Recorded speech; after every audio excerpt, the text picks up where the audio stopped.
home office and you're sitting all day. That is so super unhealthy.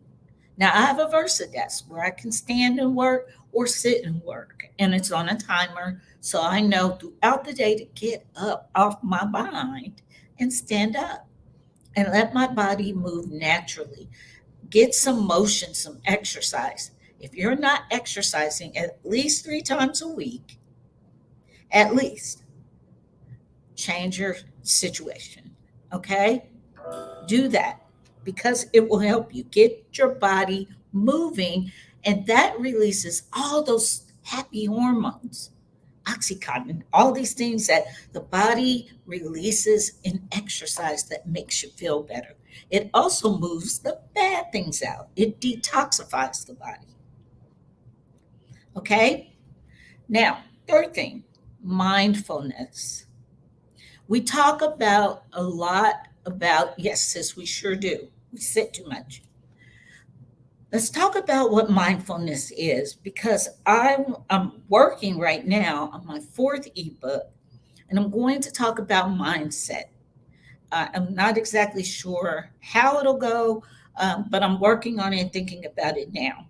But stress, anxiety, pressure, unhappiness, poor relationships, uh, work you hate, money struggles, all of those things pull you into a mindset that is completely stressed, completely anxious, completely pressured. And that's just how you give out in the world from what you are inside. And if you're pressured and stressed and anxious, you're not at your best. You can't even be at your best with other people because you're coming from a place of stress, anxiety, pressure, lack of good sleep, all of the things that we've been talking about. So, mindfulness, what it really is being present in the moment and dealing with the situation in the moment instead of dragging everything else to that moment. That's what mindfulness is. It's being present, it's being conscious, it's removing autopilot behaviors and default responses and reactions so that we can be intentional, so that we can make choices that benefit us. Mindfulness is super important. It is an impossibility if you don't put your own air mask on first. Now, I need more than most because I have a very active creative mind and I have learned to quiet myself.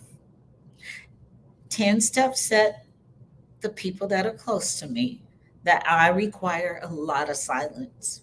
I'm not blasting music 24 hours a day. I don't have the TV on. Now that Milo's gone, I usually kept the TV on just for him. He needed noise. I don't. I can be in perfect silence all day, weeks on end. And the only noise I have is when I'm outside of my home. In my car, I don't drive with stuff blasting. If I do, it's a teaching tape or something to help me. But I got to that point. I didn't start out there. I used to constantly bombard myself with noise, and it kept me from mindfulness. I was always stressed and anxious. But when I shut everything off and learned how to be within and be with myself and my thoughts with peace and tranquility, I, I'm a much better person and I'm so much happier. Now, I'm not telling you what to do, I'm just making suggestions to help your mindfulness, to help you be conscious of how you're moving in the world and things you want to attract and be in your life and how you want to even come to God. Uh, Our spiritual relationships are probably not what they should be because most of us, we only think of God in a crisis. We think of prayer in a crisis. Other than that, our conscious mind, we're not thinking about those things.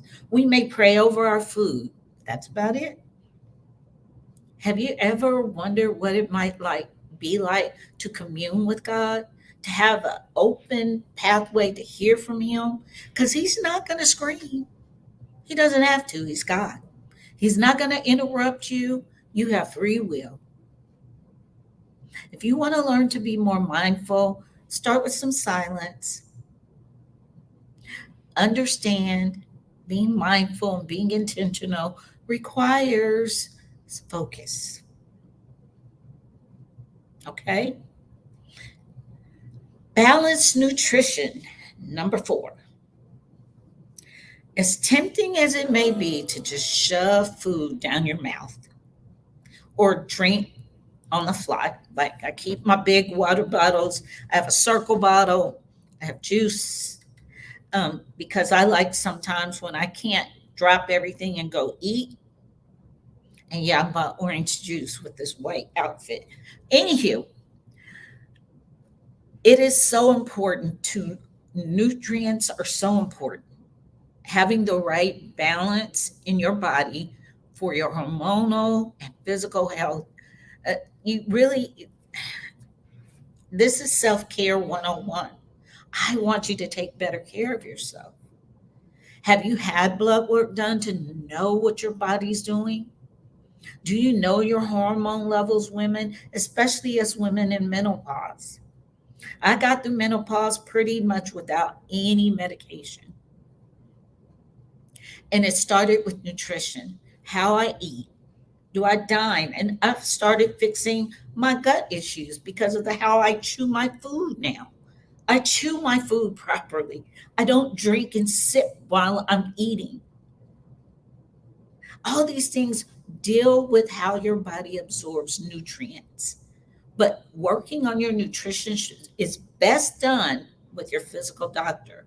So I'm only giving it as a suggestion.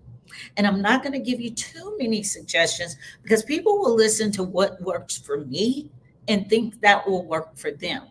You need to learn what nutrients you may be lacking, and you need to learn how to dine deliciously and take care of your body and feed it and fuel it for yourself. I require a lot of water. I require a lot of rest. I just know my body now. And I adjust accordingly. When I have to produce a lot and I have high stress moments, one of the best things I've learned to do is keep my juice because I won't eat. I'm a stress non eater. And it's really important to learn the nutrients you need so that you feel your best. It will change your life. To get your blood work done, find out what you're lacking, what you need to increase. Get it through food, number 1, supplement, number 2, and I even get IVs with vitamins, just simply because I require a lot more than most. And I feel so much better. Oh my goodness. Nutrition, super important. Balanced nutrition. Number 5, connection. Now, why am I talking about connection when most of us have been at home? Well, let's talk about how we connect. Proximity, being in the same space, y'all, that's not connection. That's not connection. Okay? Proximity is not connection. Just because you're in the same household, you can be as alone and siloed in that house with a room full of people, just as if you were all by yourself. And many of us have been there or we are there in a room full of people and very much alone. Connection requires vulnerability. It requires defenses down. It requires listening, not to respond, but to hear someone. It requires asking the right questions. It requires mindfulness. It requires a lot more than being in the same place. And I submit to you, as I did at the very beginning, the things I'm sharing with you, I know we are very much online and very much disconnected as humans. And connection is a need. You need to be needed. You need to be with people. We were created for healthy, nurturing relationships, not some of the toxic mess we live in. And that requires some work and it requires some things of you. And first thing it requires is being present for the people you love and being your best self for the people you love. And being able to call out when you know you're not. I just moved. I had to let my loved one know this is traumatizing for me. I don't move well. This is not going to be fun for you. I'm not going to be fun. But once we get through it, and we did, barely, but we got through it. And he learned I was telling him the truth. I don't move well. But anyway, connection. Taking care of yourself first will allow you, putting on your own air mask, will allow you to connect with other people much, much, much better. And if you're unconnected, if you're lonely and you're still with people, but you still feel very much unnurtured, not connected, no communication, sadness, and loneliness, start here. Start with some of the things I just suggested. Are you present? Are you mindful? Are you intentional? Do you listen to hear or listen to respond? Okay. Connect with people. Have you called friends and family? Do you have someone you can lean on? And many of us don't, or many of us won't. It's probably more accurate.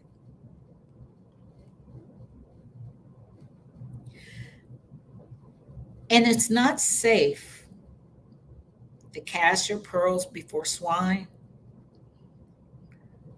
but you still need to cast your pearls somewhere. You need to find some connection. You need to connect to other people. No man is an island. I'm a loner who likes people, but I'm very much a loner. I get my energy being alone. People, well, I taught on this, I think, 2 years ago about being, I can't even remember the word, just flew out my mind. You know, when you're socially ambivert. Thank you. Thank you, Lord. Need to drink some more juice. Ambiverts. We are people who are introverted by nature, but we can still connect socially with people if we're in a group. We know how to come out of ourselves, connect with people. But I've had to learn these skills because my natural tendency is just not to be around people. I'm not a heavy social person.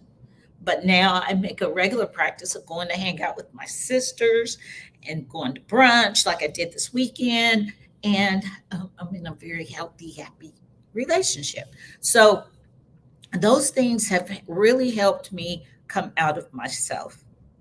And they've made me a much better person. So I'm giving you these suggestions today because I need you to be your best self. The world needs you achieving right now. We need you to put your own air mask on first. We need you to understand practicing self care is not selfish. Remember the example I gave of the flight attendant telling everyone when those masks come down, put yours on first before you assist other people. For some reason, we have that wrong in life. We think We assist other people, and then when we're depleted, then we run back and we do some self-care, get a massage or take a nap or go to the spa, and we think that's going to do it. Well, no, temporarily maybe, but if you want to start living a life where you're balanced, first, start with sleep, your rest. Okay? It's a commandment, not a suggestion. Two, exercise. Get some exercise at least 3 or 4 times a week. Are you making time to move? Mindfulness. Remember what I said about stress, anxiety, pressure. It can weigh on you and it can take you from being conscientious. You become in survival mode and you're probably running to and fro trying to find something to fill your cup. Some of us drink it, sex it, shop it, travel it. I need a life that I don't have to take a vacation from. It's nice to leave and just be on vacation, not escaping. It's a beautiful life. And you come home and you're just as happy as when you left. Balanced nutrition, learning your body. What are you lacking? What do you need? Especially for those of us women who are going through hormonal shifts, please go have a full panel blood workup done. Find out how your body is uh, taking in nutrients, what you're lacking, a lot of magnesium and other minerals. If you just replace those in your body, you'd be surprised how much better you'll feel. Just physically, how much better you'll feel, how much better you'll sleep. And then connection. Connection is not proximity, y'all. You can be as lonely as if you were all on an island by yourself in a room full of people. If you self isolate like I do, I'm a loner. I self isolate, but I've learned the importance of coming out of my shell to reduce loneliness, to reduce feeling disconnected and alone and pressured and stressed and anxiety. Learn to connect, learn to be vulnerable again, learn to listen, to hear people so you can help someone else. You can, I, I just had this conversation. Most people, especially if you're not trained therapist or trained coach or trained counselor, when you listen to people, you listen to respond. You listen to share your side of that story instead of listening to them, hearing what they said, and then being able to let them share. That's connection, that's communication, and it's very lacking today. Most people, I give them a trigger to talk, and most people love to talk about themselves, but you also have to listen to others. I'm working on that because a lot of times um, yeah, I'm working on that. So, those 5 things I gave you are all things you can self coach yourself. If anything triggered you inside where you're like, yeah, I need to put my own air mask on, get in touch with a therapist, get in touch with your spiritual advisor, get in touch with your doctor, do some of the things I suggested. Go on Amazon, get you some good sheets, some good thin pajamas or sleep naked, whatever floats your boat. Get your room a place of rest, make it an oasis. That's the way I always think. And then see if that helps you. That's real self care. It's real self love. And it makes you so much better and actually valuable to society because you're happy, you're healthy, you can do something. Okay? I'm sure, Clara, your work. Did I just say Clara? Cheryl Carr, your work doctor, and this is the Achieve with Dr. C broadcast. Thank you. Make sure you join me next time. I will have my guest, Casey Richardson. She will be on talking about how to rebuild your life in a whole new country, as well as many other things. She's a businesswoman and she helps people scale their businesses and learn how to make money. I really admire her, and I think she has a very important voice for us right now in society. Join me next time, okay? Have a blessed rest of your day. You too, sis. I really appreciate it. Do some of those things. Don't just listen to me. Those are some good suggestions, okay? All right. Bye. See you next time.